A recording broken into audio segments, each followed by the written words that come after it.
In a few hours, I'll be standing in front of a room full of strangers with just 5 minutes to convince them that our idea could help stop our village flooding.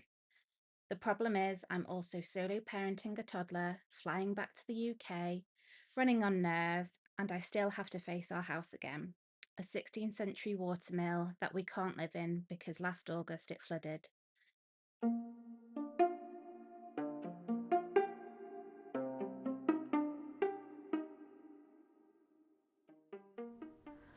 Um, I'm trying to pack. We fly tomorrow. We've got to be up at like 5 in the morning. Our flight's at 8:30, and then we get into Manchester for 9. So that isn't too bad, but the early start's going to be a killer. Yeah, what do you wear to like what could be one of the most important meetings of your life? Yeah, the struggle is real. I've also got to finish my script for the presentation, make sure all my normal day jobs and like next week's jobs are all sort of scheduled or done so that I've got like I can then take the time to really focus on these meetings. I've got to pack the baby's suitcase and make sure he's got everything that he needs. So yeah, it's a busy day, as well as decluttering a little bit because I'm doing this decluttering challenge, and yeah, just make sure everybody's fed and watered and set up for me not being here. Yeah, to say I'm nervous about this trip and these meetings is an understatement. I know it's like quite high stakes. It could be a meeting that changes a lot for us as a village, for us as homeowners. And I just don't feel prepared. Like, I don't think you can ever feel prepared for meetings like this, but yeah, I just don't feel prepared. So yeah, that's where we're at. Trying to decide what to wear for really important meetings. Trying to get everything done that I need to get done before we leave. And trying not to stress, trying to trust that this is all gonna go well and be okay and turn out the way we want it. So, fingers crossed. While I'm packing, I feel like my brain is in about 10 different places at once. I'm packing for me, packing for the toddler, thinking about flights, travel, snacks, nappies, all the usual chaos. But underneath all of that, I'm trying to finish the most important 5 minute presentation I've probably ever had to give. And I keep thinking, how do you explain 47 floods in 5 minutes? How do you explain what it feels like to watch water come towards your home again and again, knowing there's very little you can do to stop it? There are going to be a lot of professionals in the room, people with far more technical knowledge than me. But what I have is lived experience. We know this water, we know how it behaves, we know where it comes from and where it goes, and how fast it moves, and what it does to our village when it gets here. So I'm hoping that matters. I'm hoping that if I can get the words right and if I can make people understand the human side of this, then maybe, just maybe, we can start to get the right people behind a solution. Luckily, our very early start was made a bit more easier by the most beautiful morning sky, but I felt so torn leaving Belgium. At the moment, it feels like we're caught between two homes. I'm longing to be back in Devon, back in our mill, back where we belong. But every time I leave Belgium, I'm also leaving part of my family behind. It's a strange feeling, wanting so desperately to go home, while also knowing that our home still isn't ready for us. Never.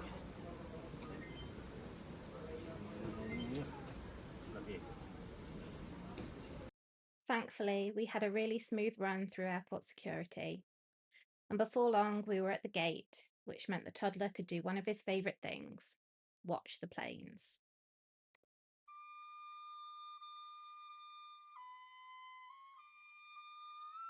And soon enough, our plane arrived and it was time to fly.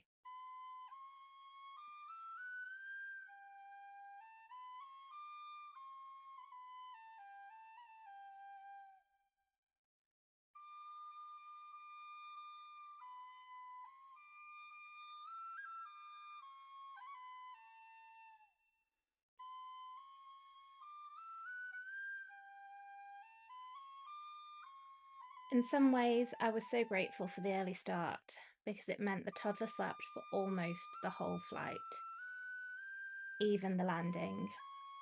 But it also left me with a little time alone with my thoughts and my anxiety.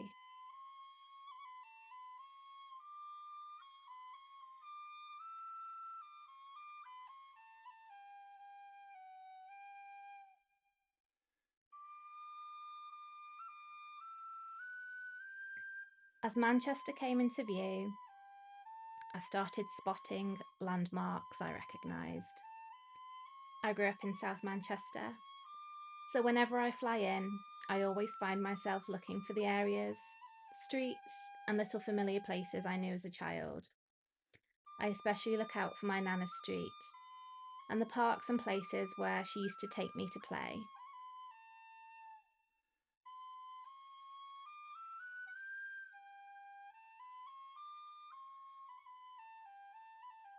This is my Nana, and for context, she was Gran's mum, my great-grandmother. I spent so much of my childhood with her, and I still think about her every day. Her last name was Hope, and I have this tattoo to remind me of her. For us as a family, Hope has become more than just a name. It's a reminder to keep going, even when things feel really hard. Whenever we see the word hope written down somewhere, we always stop for a moment and think of her. It's like a little hello from her every time I see it. And on this trip, I think I need that reminder more than ever. My mum was at the airport to pick us up, and before heading south, we got to spend a lovely few hours with my auntie, catching up. After the early start and flight, it was exactly what we needed, a bit of breathing space before the long drive to Devon. We also had some downtime in the Peak District, which felt very needed.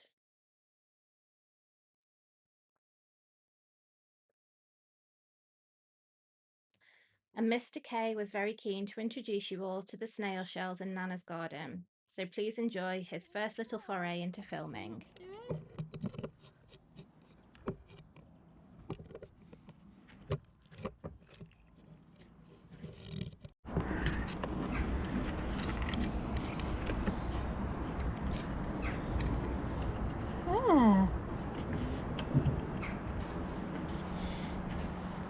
Wow.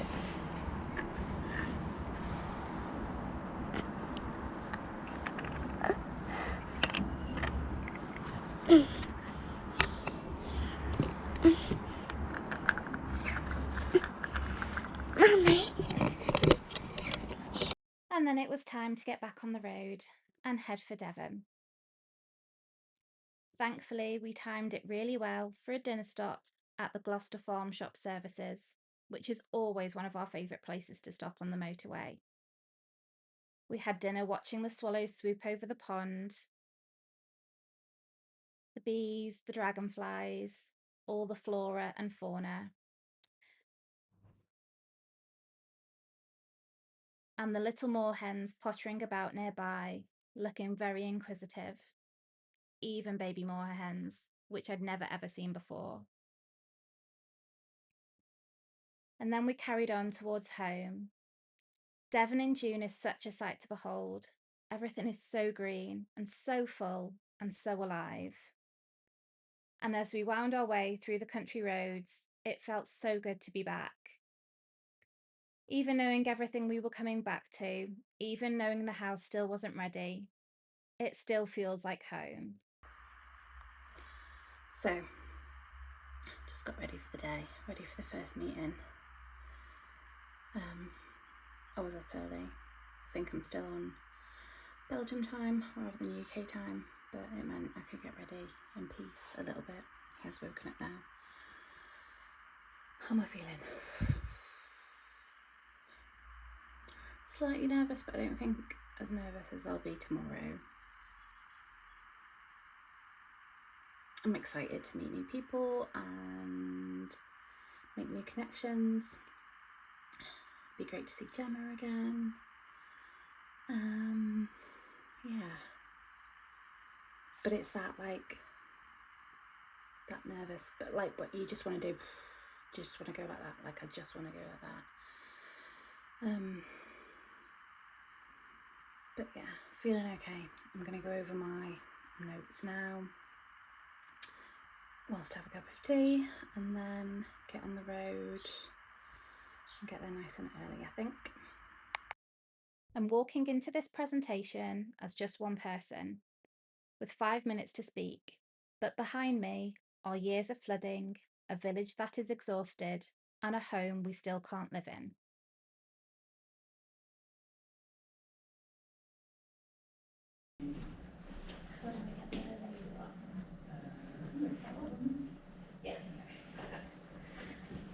Okay, thanks everybody. I'm Jenny South from Gloucester Mill Village, for those of you that don't know where that is. We sit in Hamwoods Nature Reserve and next to the St. bypass. So we're right in between there. We're 14 homes, and when I say we've been there forever, we are mentioned in the Doomsday books. We're also in the Tate Gallery because Turner came to sketch us. We've been there for a long time, and the purpose of the presentation is just to highlight sort of what we're facing now. That is what we used to look like. We're right there. We used to have the Tamar barges come right up to the mill. They deliver wood, they take away grain, things like that. And as you can see, Plymouth has sort of grown around us. We were once out in the sticks, and now we are well in there. A lot of our land, or water land, has now been taken up by Devon Dockyard, by the St. bypass, and by obviously homes. That leads us to a few issues that we are now facing. When the bypass was put in the late 80s, our stream, which is called Hambrook, and there's also another stream called Hambrook, was put into a concrete culvert. And at times of heavy rain, this now acts as a log flume. Down here in the village, basically at the end of our driveway, it becomes natural stream bed again. And when it hits that, it basically explodes into the village and we flood. I currently can't go home because my home is uninhabitable because we flooded last August on the 29th. We have multiple CSOs that go into this stream that don't really help us in terms of giving us more water to deal with in those times of heavy water. We've got new developments being planned up here, 52 new homes, taking up that lovely green site that soaks up a lot of rainwater. So points to point out. So number one, we've got a twin culvert that runs under this road. We have silting up of the watercourse here. In 2022, the council did come, with support from the Environment Agency, did come and sort of dig everything out because one whole side of the twin culvert was totally blocked. But they sort of pumped or dug all of that and put it on the banks of our village. They said they couldn't take it away because it was contaminated soil. But now we have big fears of those pollutants going back into our watercourse, where we have things like elvers, we have trout, we have plaice that swim up. We've seen plaice in the village. We have egrets, we have herons, and we did used to have kingfisher, but he's not been seen for a while. Upstream opportunities, why I want to talk to you today. So up in this area, which is still part of Hamwoods, one of our villagers has noticed an area that isn't in a culvert and is natural stream bed, and we would like to explore whether we can create a wetland habitat up here, which could, in times of heavy rain, help to store water, help to slow the flow coming into this concrete culvert and hopefully stop us flooding a little bit. We have been very fortunate that the Friends of Ham Woods have worked with the National Trust and their rangers, and they have come and put in some leaky dams for us to try and help slow the flow. But they are falling apart at the moment, and currently a lot of wood is resting on a sewage pipe and causing a little bit of stress in the village. I won't take up too much more time. There is a lot more that I can tell you. We are a community. We want to engage with you. Probably to note, because I know cost analysis benefits and things like that, this flooding doesn't just affect us. There is a community upstream from us that also floods, and there is a community downstream from us that also floods. So it's not just the 14 homes. There is 3 communities that this affects. Yeah, my details are up there. Please note them down. I'd love to speak to you, and I'll speak to some of you hopefully over lunch. Thank you very much.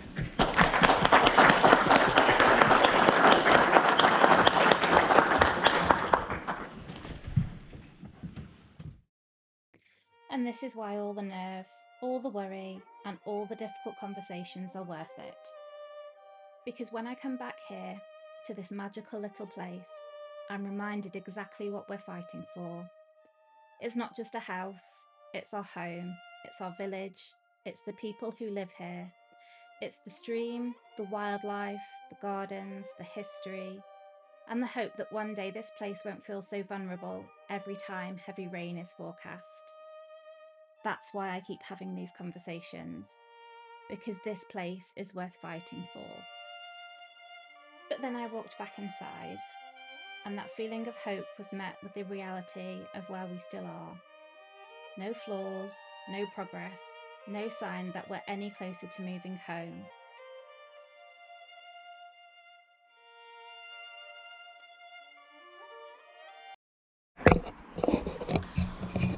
So, as you can see behind me, nothing has changed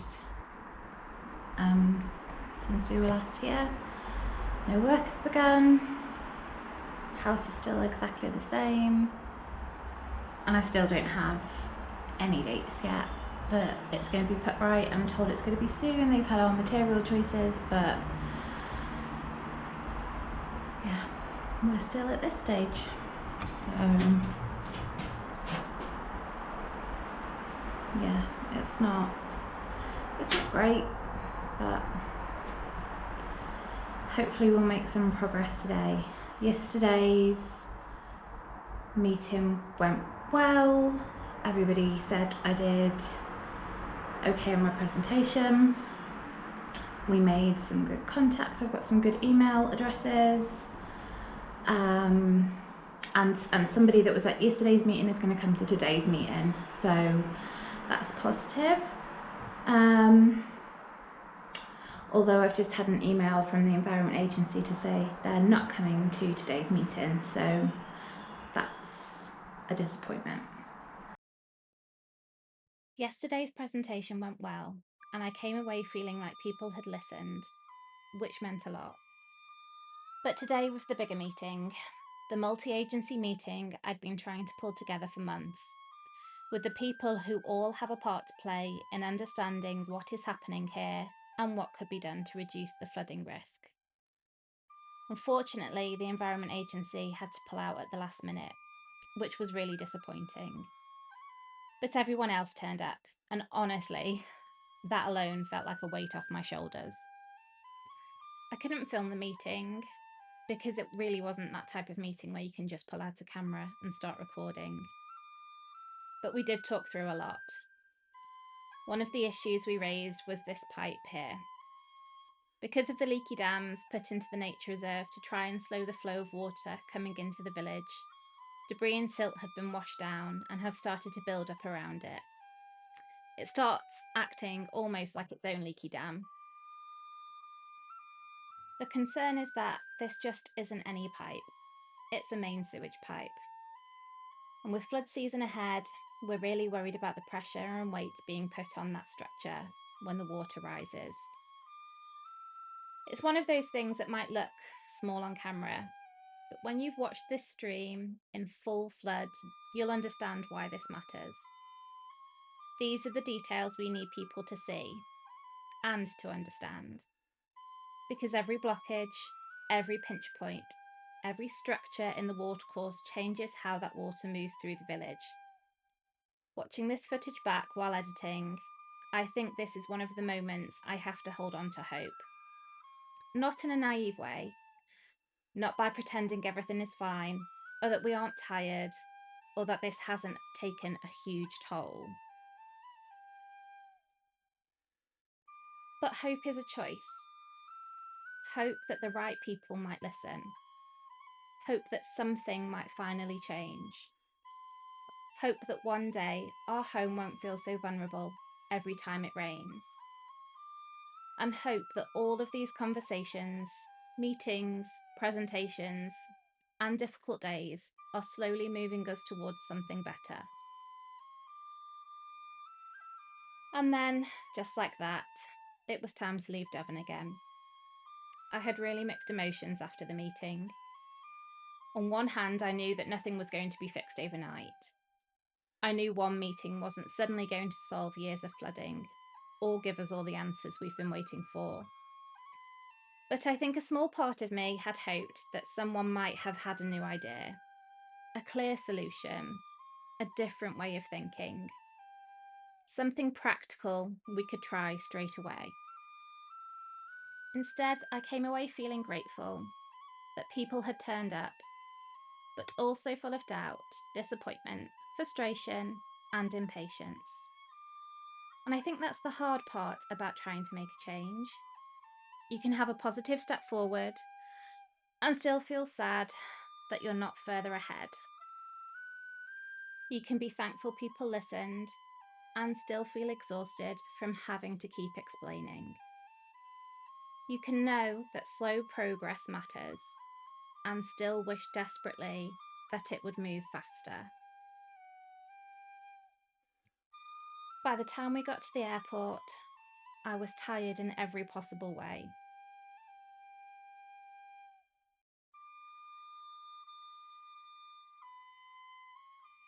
And unlike the flight out, the toddler had absolutely no intention of sleeping. So it was snacks, toys, wriggling, distraction, and just trying to get through the journey home.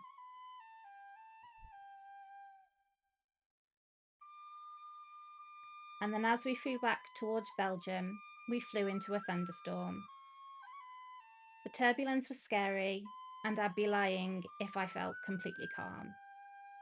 But there was also something strangely beautiful about seeing a storm from above, watching the clouds build and flash around us, seeing the power of the weather from a completely different angle.